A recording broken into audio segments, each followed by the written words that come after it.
Hello friends, welcome to my channel Aru cook Gujarati. આજે હું તમારી સાથે શેર કરીશ કોઈ પણ જાતના મિલ્ક પાવડર કે કસ્ટર્ડ પાવડરનો ઉપયોગ કર્યા વગર હેલ્ધી ફ્રૂટ કસ્ટર્ડની રેસીપી.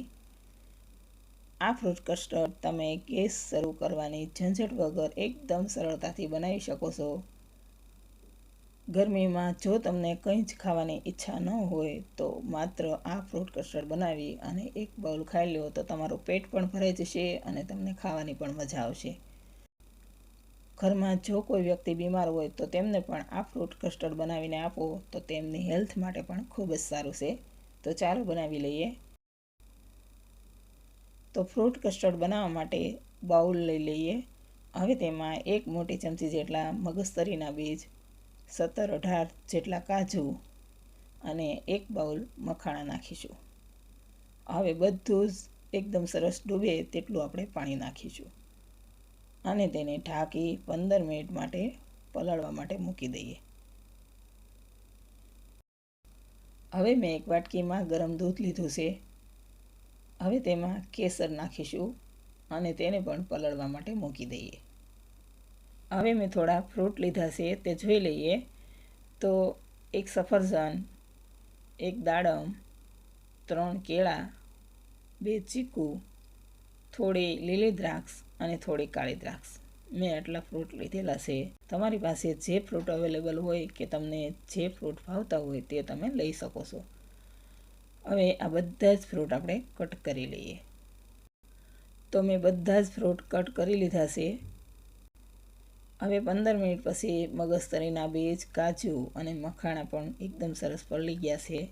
તો પાણી નિતારી અને તેને મિક્સર જારમાં લઈ લઈએ.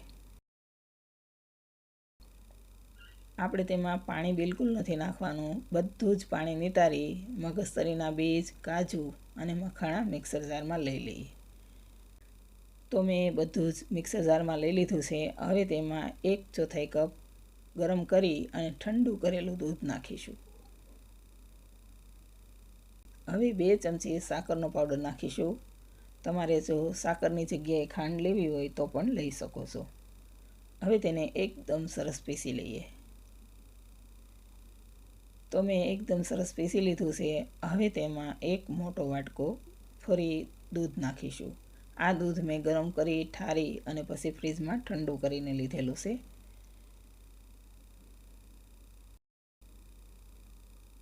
હવે ફરી તેને એકવાર ચલાવી લઈએ. તો મેં ફરી ચલાવી લીધું છે અને આ રીતનું એકદમ સરસ પીસી અને રેડી કરી લીધું છે. હવે આપણે કટ કરીને રાખેલા બધા જ ફ્રૂટ બાઉલમાં લઈ લઈએ. હવે તેમાં પીસેલા કાજુ, મખાણા અને મગજતરીના બીજ નાખીશું.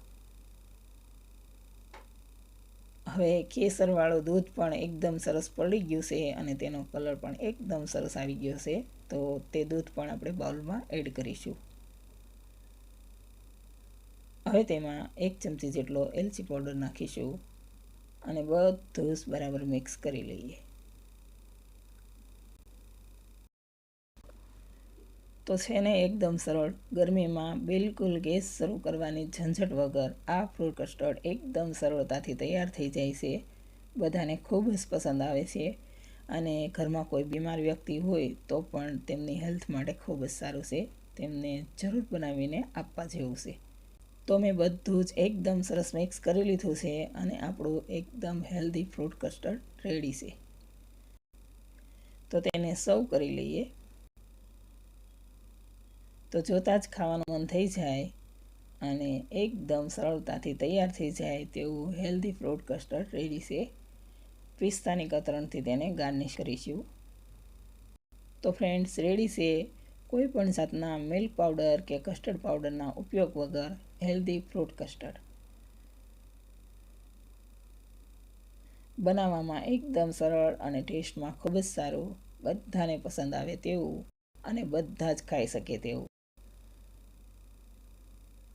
તો પસંદ આવે તો આ રીતે તમે પણ જરૂર ટ્રાય કરજો અને વિડીયો સારો લાગે તો લાઇક, શેર અને ચેનલને સબસ્ક્રાઈબ કરી દેજો. Thanks for watching.